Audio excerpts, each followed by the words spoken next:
What's up, gamers? Your boy Beast Gamer Kuma here with a special news report on the PlayStation 5 Slimmer model. It's not called the PS5 Slim, it's just a slimmer model, 30% smaller. Now, I did a video prior to this, but I had less information, so I have to retract my statements beforehand.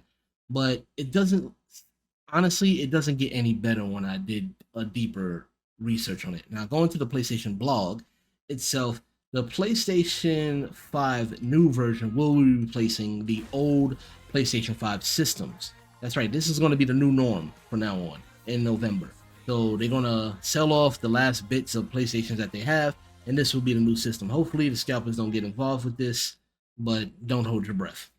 Other than that, the problems that I'm having so far, I mean, it is a, you know what, I'm not going to do that first. Let's go through the good first. So far, the design is smaller size, compact, has a removable disk drive for those that want to not use, a disk drive. So if you want to just keep it a digital system, digital only, then remove the disk drive and you ain't got nothing to worry about. Or if you do buy the digital one and you want to get the disk drive later on, you can at a different price though.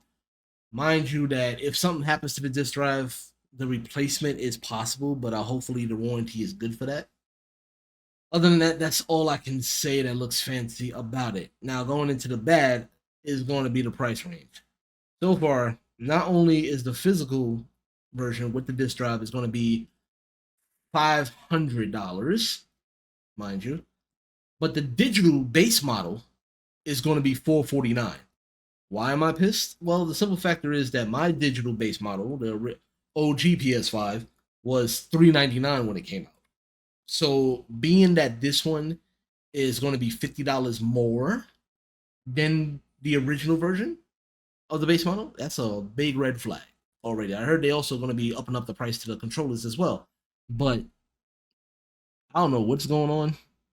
I get why video game prices are going up, but the prices for these systems shouldn't really change that much, especially since it's an all digital system. Honestly, being that it's slimmer model, it should be $299.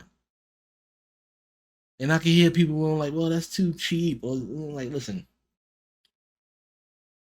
or just put it down to 400 like the original was. Why go up $50 for it? That makes no damn sense. Makes no sense at all. I don't even see a extended storage area on it because I was looking at the pictures of it. I don't see where you can expand the memory like you do with the base model, like the original OG model. So that's another thing that's making me go, hmm. And then next year, supposedly, these are just rumors, that we're expecting a PS6. No, not PS6. Jesus, what am I talking about? I'm so mad I'm just losing. A PS5 Pro, which also goes into my mindset of like, what else could you add to a PlayStation 5 to make it better? I mean, yes, technology can improve, but I feel like we're at a interesting plateau with the systems right now that makes it chef's kiss at the moment. So, what else could they do to make it better for a pro model? The only thing I can think of is that you can add the ability to just add external SSD where you don't have to worry about putting in the M.2 into your system. For those that don't want to go through all that rigmarole, open up your system and put it on, it's really simple, but it's supposed to be ease of use for some people. That's what I would think the pro model was, but I still don't think that's would be worth the money to get that. So we're just gonna have to wait to see the specifications that's gonna happen with the PlayStation 5 Pro. But I might just skip it because honestly, the system is fine the way it is, especially since a lot of games are not really utilizing that much of the systems these days, where we had so many problems that developers can't catch up with the high end systems. There's always something going on where we have to wait for patches and updates, or a game comes out unfinished. So, what can be done to make it better? The only thing I can think of is just making PC consoles. They have the same type of ability as a PC does, where you just swap out pieces and whatnot. But then now it just defeat the purpose of a console. So I don't really know what else we can do from there.